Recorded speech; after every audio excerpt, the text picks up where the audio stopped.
हो सकता है, क्योंकि हाईकोर्ट में गवाह नहीं पेश होते, हाईकोर्ट में लीगल आर्गुमेंट्स होती हैं। मगर मैं आपकी जो पैनल की डिस्कशन है उसमें एक चीज बिल्कुल जाहिर हो जाती है कि घूम फिर के बात पुलिस पर आती है जी। और जब तक आप पुलिस वालों को प्रोसिक्यूट नहीं करेंगे, उनकी रिस्पॉन्सिबिलिटी और उनकी कल्पेबिलिटी के खिलाफ एक्शन नहीं लेंगे, तो इस केस में मैं सोचता हूं कोई प्रोग्रेस नहीं होगा।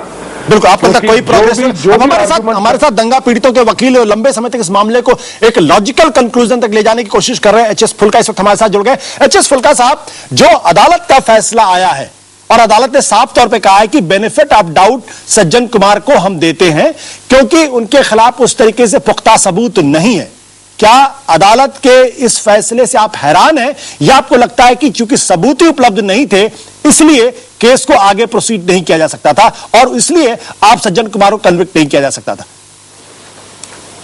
देखिए, हम इस अदालत के फैसले से बहुत हैरान हैं जी। ये जो जज साहब ने इसको एक नॉर्मल केस की तरह ट्रीट किया, एक बड़ा हाइपर टेक्निकल व्यू लिया है।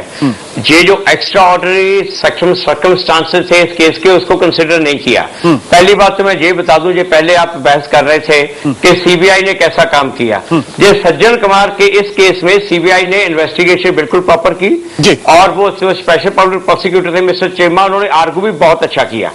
और ये पेज 45 पे ये जहां पे सीबीआई की इन्वेस्टिगेशन और उनके आर्गुमेंट लिखे हुए हैं कि 3 नवंबर 1984 को एक कंप्लेंट जगदीश कौर ने दिल्ली पुलिस को दी और वो कंप्लेंट वहां रिकॉर्ड से गायब कर दी गई।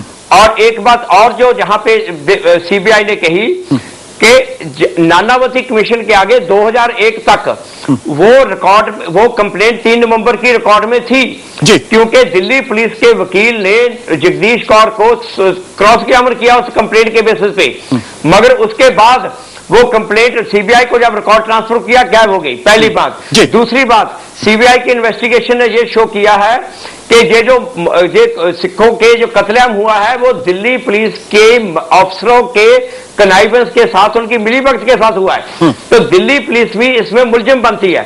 अब ये बात उन्होंने कि 2005 तक ये इन्वेस्टिगेशन दिल्ली पुलिस कर रही थी और दिल्ली पुलिस ने तो एक भी जो किसने बयान दिया सज्जन कुमार के खिलाफ लिखा ही नहीं। और ये अनफॉर्चुनेटली जज साहब ने ये बातें कंसिडर नहीं की और ये कह दिया कि जो बयान आए हैं इंद्रप्रीत कौर का हुआ, जगदीश सिंह का हुआ, वो 2005 के बाद आए हैं। अरे 2005 के बाद तो अपने आप आएंगे जब इन्वेस्टिगेशन शो कर रही है कि दिल्ली पुलिस तो सज्जन कुमार के साथ मिली भगत है, साथ में मुलजिम है, उन्होंने बयान नहीं लिखा। ये सर्कमस्टांसेस जज साहब ने बिल्कुल इग्नोर कर दिए, कंसिडर ही नहीं किए। और ये इसलिए हम ये अपील में जाएंगे और ये हमें पूरी उम्मीद है कि अपील में ये हम सक्सीड करेंगे और सज्जन कुमार को सजा होगी। बट लेकिन सर, जगदीश कौर के बारे में जो अदालत ने अपने फैसले में लिखा है कि भाई एक ही मौके पर 2 जगह पर उनकी बातें हैं और वो कहीं ना कहीं विरोधाभासी हैं कि मिलिट्री वैन पे भी नजर आती है, दूसरी जगह पर नजर आती है। वो एक ऐसी बात है जो कहीं ना कहीं लगता है कि शायद उसमें कुछ गड़बड़ हो सकती है। देखिए, बात ये है, जगदीश कौर की पूरी का पूरा बयान कोर्ट ने बिलीव किया है जी, और सिर्फ जब सज्जन कुमार की बात आती है तो उसके किंतु परंतु होता है। अरे जब ये क्वेश्चन हम अपील में उठाएंगे कि जब ये गवाह ट्रुथफुल है तो गवाह ट्रुथफुल है, अगर गवाह की क्रेडिबिलिटी पे डाउट है तो टोटल डाउट है। तो ये तो आप नहीं कर सकते कि आधी पे तो सच बोल रहा है, आधा झूठ बोल रहा है। ये बातें नहीं, और यही बातें हम अपील में सारी उठाएंगे। मगर आशुतोष जी आपको एक बात और बताऊं जी, ये यहाँ पे जो ये दिल्ली पुलिस की जो बात है, ये मेरे पास एक चार्जशीट है जी, ये डंगलोई थाने का केस है। 1987 में ये केस रजिस्टर हुआ, इन्वेस्टिगेशन हुई, गवाह ने स्टेटमेंट दी सज्जन कुमार के खिलाफ। 1992 में चार्जशीट तैयार हो गई सज्जन कुमार के खिलाफ और सज्जन 302 का जो मुकदमा 4 कत्लों का है। 8 अप्रैल 1992 को ये दस्तखत आए एसीपी के और इंस्पेक्टर के, और ये चालान तैयार होने के बाद ये जाके कोर्ट में सिर्फ फाइल करना होता है जो 3 या 4 दिन में फाइल हो जाता है। ये आज तक ये चालान फाइल नहीं हुआ कोर्ट में। और ये जो अफसर है दिल्ली पुलिस का जिसने इसको दबा के रखा, उसको प्रमोशन देके डीसीपी बना के प्राइम मिनिस्टर की सिक्योरिटी में अपॉइंट किया हुआ है। यहां तक तो हाल है जो जो सज्जन कुमार को बचाने के लिए ये हो रहा है। और ये बातें अब ये चार्जशीट जब अब कोर्ट में जाएगी तो फिर वो होगी इतनी देर के बाद कि ये आया। ये वाली चार्जशीट जो तैयार पड़ी इमीडिएटली क्यों ना हो। बट सर, ये जो नांगलोई वाला केस जो आप बता रहे हैं, इसके बारे में पुलिस का ये कहना है कि इसको दूसरी एफआईआर के साथ क्लब कर दिया गया था, मिसिंग नहीं था बल्कि दूसरी एफआईआर के साथ क्लब किया गया था। यही मैं कह रहा हूं। ये हुआ क्या कि 2010 में स्पेशल पब्लिक प्रोसिक्यूटर अपॉइंट किया दिल्ली हाई कोर्ट ने जी। वो भी जो डायरेक्टर प्रोसिक्यूशन है उनको किया।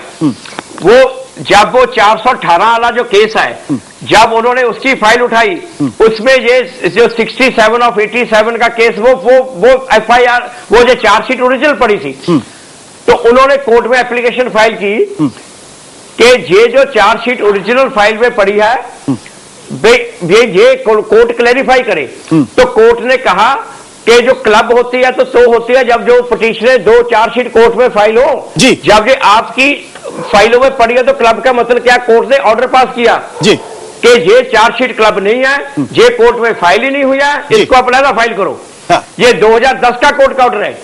इसको अलहदा फाइल करने की बजाय उठा के पुलिस कमिश्नर कहता है इसमें तो रीइन्वेस्टिगेशन कर दो, क्योंकि ताकि सज्जन कुमार को फिर मुलजिम ना बनाया जाए।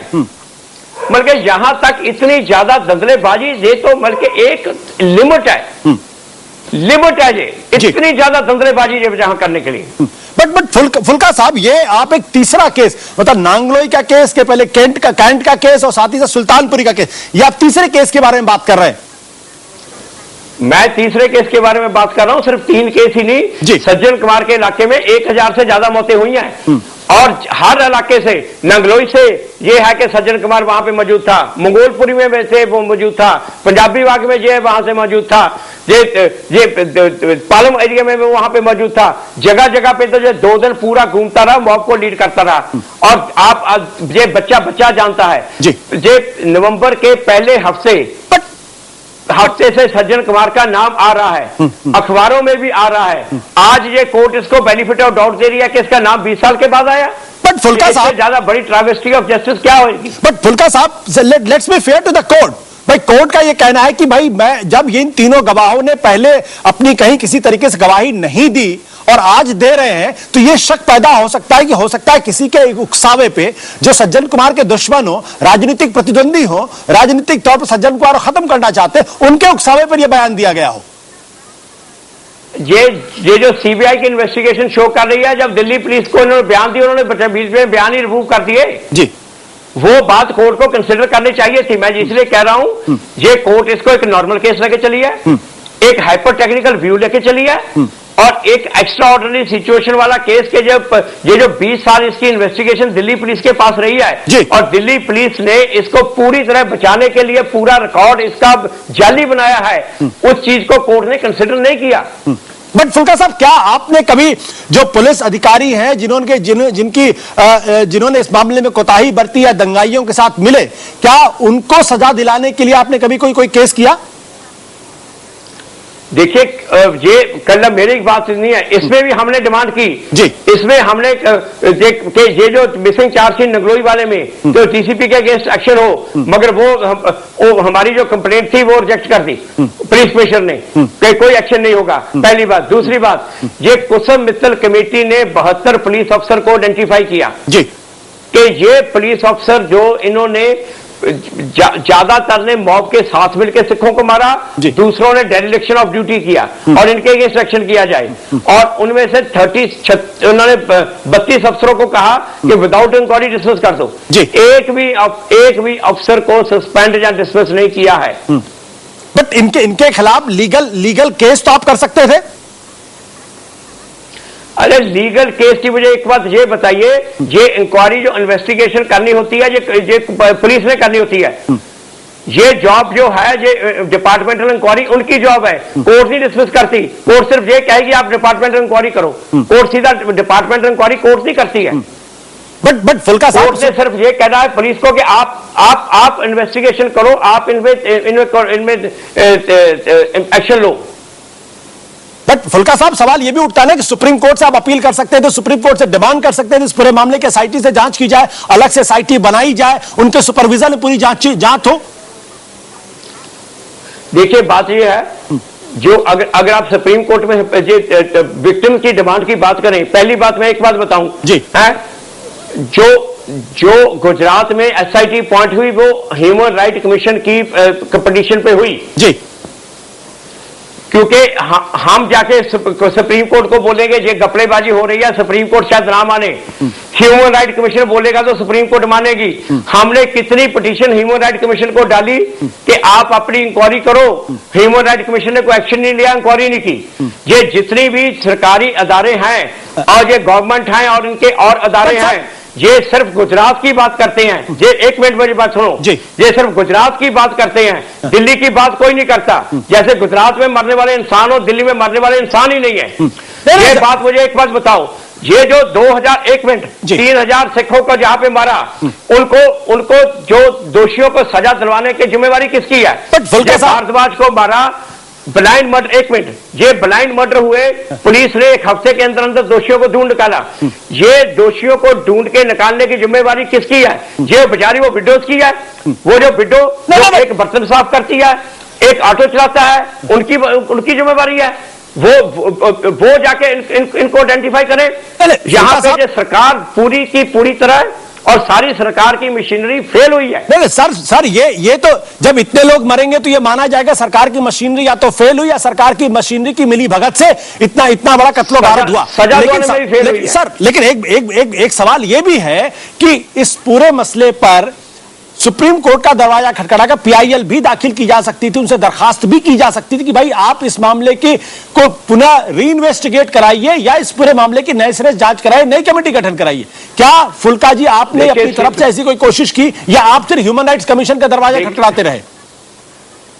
देखिए मेरी बात मैं आपको बताऊं जी, सीधा जाके सुप्रीम कोर्ट में जो जाके हम कहेंगे तो सुप्रीम कोर्ट इमीडिएटली उनकी बातें नहीं मानेगी। पर आजकल चिट्ठी पर भी पीआईएल होती है। हमने एक मिनट मैं आपको बता दूं, हमने हाई कोर्ट में जो केस डाला था कि ये जो डीसीपी है जिसने 21 साल जो दबा के रखी है, चार्जशीट दबा के रखी है, ये इसके खिलाफ एक्शन लिया जाए। हाई कोर्ट ने कहा पुलिस कमिश्नर के पास जाओ, तो हमने पुलिस कमिश्नर का कंप्लेंट फाइल की। और जो सरकार जो ओपनली जब इनको दबाने के लिए लगी हुई है, या तो कह देगा सरकार के हमारा तो कोई काम नहीं है, हमने इन्वेस्टिगेशन नहीं करनी, हमने किसी को केस का केस प्रोसिक्यूट नहीं करना, तो ये सुप्रीम कोर्ट सरकार चला लेना। फिर ये सरकार ये मंत्री अपनी पावर्स लेके क्यों बैठे हैं? तो फिर सुप्रीम कोर्ट ही सरकार चलाए। जब ये काम है, ये जो काम है ये गवर्नमेंट का है, इन्वेस्टिगेट करना पुलिस का काम है, प्रोसिक्यूट करना गवर्नमेंट का काम है जी, ये सुप्रीम कोर्ट का काम नहीं है। बिल्कुल, सुप्रीम कोर्ट तो गवर्नमेंट को कहती है कि आप ये काम करो। क्या फुल्का जी की बात से आप सहमत, क्या आपको नहीं लगता कि इस पूरे मसले का सुप्रीम कोर्ट का दरवाजा पुरजोर तरीके से खटखटाया गया होता तो शायद कुछ और समझता हूं कि इस लड़ाई को फुल्का जी ने ही इस अंजाम तक पहुंचाया, वरना तो ये मामला कब का रफा दफा हो जाता। वो बिल्कुल ठीक कह रहे हैं। सवाल यह कि जब सरकार ही बेईमान हो जाए, प्रशासन ही बेईमान, अदालत तो है ना इस देश के अंदर, आज 5 लोगों के खिलाफ कार्रवाई हुई, अदालत तो है ना इस देश के अंदर। बोला ना कि प्रशासन जो काम प्रशासन को करना है वो अदालतें कैसे करेंगी और अदालतें क्या क्या करेंगी और अदालतें कब तक करेंगी? इतना बड़ा मामला है कि इसमें अदालत के दरवाजे, बिल्कुल अदालत के दरवाजे भी समय समय पर खटकाए गए हैं, बात की गई है और लगातार 29 साल से संघर्ष चल रहा है। उसके बाद आज तक एक भी व्यक्ति को पनिशमेंट ठीक प्रकार से हुई नहीं है, फांसी तक नहीं हुई एक भी आदमी को, और बड़े बड़े कांग्रेस के नेता बचकर निकल रहे हैं। संदीप, इस पूरे मसले पर क्या आपको नजर आया? कानूनी लड़ाई ठीक से नहीं लड़ी गई, गवाह ठीक से नहीं रखे गए, या पुलिस ने पूरे मामले को इतना गड़बड़ कर दिया कि आगे कोई रास्ता नजर नहीं आता? गुजरात के मामले में कम से कम एक मंत्री को जो है वो उम्र कैद की सजा तो हुई, जो सिटिंग मिनिस्टर थी, कुछ दूसरे लोगों को हुआ। यहां इस मामले में ऐसा नजर नहीं आ रहा।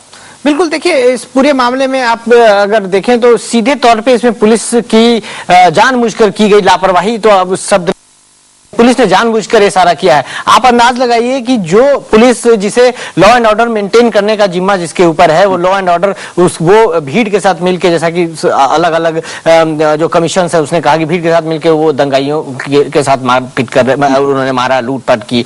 और इसके अलावा पुलिस ने दंगा रोका नहीं, पुलिस ने कंप्लेन में जो नाम है उनको रिकॉर्ड किया नहीं, पुलिस ने सबूत नहीं उठाए, उसकी ठीक तरीके से जांच नहीं की। तो प्राइमरीली स्टेज से ही इस केस को हशप करने के सीधे तौर पे लगा था कि मतलब शुरुआत से ही इस पूरे मामले को की जांच इस तरह से शुरू हुई और अभी तक वो देखिए किस मुकाम पे पहुंची है। पूरी तरह से ये जांच के ऊपर ही निर्भर करता है। अगर जांच सही हो जाती और उस पुलिस से आप एक्सपेक्ट भी नहीं कर सकते। राहुल बेदी, अब आगे क्या होना चाहिए इस पूरे मसले पर?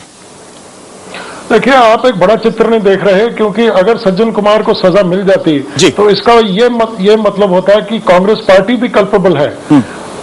क्योंकि कांग्रेस पार्टी के वो लीडर थे जगदीश टाइटल के साथ, HKL भगत के साथ, जिनका नाम शुरू से ही 31 अक्टूबर 1 नवंबर से ही उनका जुड़ा हुआ था। तो अगर उनको सजा मिल जाती है तो इसका मतलब कांग्रेस पार्टी की कल्पेबिलिटी, कांग्रेस पार्टी की भी गिल्ट है। मैं तो नहीं सोचता कि आगे भी जाके मेरे को फुल्का साहब बहुत दमदार आदमी है और फुल्का साहब की हिम्मत के साथ ही ये केस चलता रहा है पिछले 29 साल। इसको इन्वेस्टिगेट करना 29 साल के बाद, जैसे आपके पैनलिस्ट ने कहा है, वो भी बहुत मुश्किल है। मगर इसको भी अगर स्पेशल कोई सुप्रीम कोर्ट की सुपरवाइज्ड एक इन्वेस्टिगेशन की जाए तो शायद इसमें कुछ निकल सकता है। और अगर पुलिस वालों को भी शामिल किया जाए गिल्टी पार्टी में, मगर अगर वो नहीं होगा तो मेरा ख्याल ये 29 साल के बाद, हम 10 साल के बाद भी यही बात कर रहे होंगे कि इसको सजा नहीं मिली, उसको सजा नहीं मिली, और ये ऐसे ही चलती चलती बात। डेढ़ पीढ़ियां तो अब बड़ी हो गई हैं, डेढ़ जनरेशन, फिर एक और जनरेशन निकल जाएगी और लोग भूल जाएंगे। चंदू जी, आप अकाली दल से संबंधित हैं, क्या आपको नहीं लगता कि पुलिस वालों की भूमिका, प्रशासन की भूमिका को लेकर एक time bound commission supreme court के सुपरविजन में बननी चाहिए और यह डिमांड अकाली दल जो है वो करे और उसको पुरजोर तरीके से उठाए, ताकि जो राजनेता हैं उनका नाम तो बार बार आ रहा, लेकिन जो अफसरान हैं जिनकी मिली भगत से इतना सब कुछ हुआ, उनमें से किसी के खिलाफ कहीं कुछ नहीं हो रहा है, उनमें अधिकांश जो है वो अच्छे अच्छे बड़े पदों के बाद रिटायर हो गए और बस्ती कर रहे हैं। क्या आपको नहीं लगता वैसा कुछ होना चाहिए इस वक्त? देखिए, ये तो सच है कि इसमें पुलिस की जो भूमिका थी वो बहुत सीधे रूप में वो मिली भुगत थी और उन्होंने कातलों को बचाने में पूरा रोल अदा किया। मगर इससे बड़ी बात ये है, हम जो समझते हैं, मेरा सवाल, क्या आप सरकार पे प्रेशर डालेंगे कि देखिए, पैटर्नाइज, मैं जो बात कहना चाहता हूँ तो जी, जो पैटर्नाइज किया रूलिंग पार्टी ने, सबसे बड़ी तो वो दोषी है। अगर रूलिंग पार्टी की ये इच्छा होती और रूलिंग पार्टी इंसाफ देना चाहती तो पुलिस कमिश्नर या पुलिस के दूसरे अफसरों की क्या जरूरत थी, वो ऐसा कातलों को बचा देते। तो ये सब कुछ तो मिली भुगत में जो कैसे चोर और कुत्ते रले हुए थे और इन्होंने सब लोगों ने अब तो जो हो गया सर जो हो गया सो हो गया। मेरा सवाल ये है कि क्या अब अकाली दल सरकार के ऊपर दबाव डालेगी कि भाई जो अफसरान थे, जो ब्यूरोक्रेसी थी, उनकी भूमिका की जांच के लिए स्पेशल टाइम बाउंड जो है वो कमीशन या कुछ इंक्वायरी होनी चाहिए? क्या अकाली दल करेंगे ये बात? हम जरूर ये बात मांगेंगे और उठाएंगे और श्रोमणी अकाली दल बार बार इस जोर देगा, पहले भी देता रहा, अब और जोर देने की बात नहीं। जिन लोगों की इसमें भूमिका थी, पुलिस अफसर हों और राजनीतिक लोग हों, वो कटहरे में होने चाहिए और उनको सजा मिलनी चाहिए। और ऐसा हम देश भर में माहौल बना देना। और मुझे इस बात का पहले क्यों नहीं बनाया ये माहौल है, दुख तो है कि अदालत ने जो फैसला दिया, मगर ये बात पे हमें थोड़ी सी संतुष्टि है कि आज देश के लोगों ने 29 वर्ष के बाद ये सच्चाई को समझ लिया कि जो निर्दोषी लोगों का कत्ल हुआ उस पे कांग्रेस की भूमिका थी और कांग्रेस सीधे रूप में दखलंदाजी करती है, सरपरस्ती करती है। सर, वो सारी बात आपकी सही है, मैं पूछ रहा हूँ अब क्या आपकी पार्टी बीजेपी इस तरफ कुछ कोशिश करेगी, सरकार पर दबाव डालेगी? बिल्कुल, लगातार ये मामला कभी मर नहीं सकता। नहीं, मरने की बात नहीं है। आपकी पार्टी सरकार के संसद के प्रमुख विपक्षी दल है, बिल्कुल पहले भी उठाती रही है। उठाने का मतलब नहीं, इतना प्रेशर बनाइए कम से कम। बिल्कुल, ये इतना प्रेशर बनेगा इस मामले को। ये मामला संगीन मामला है।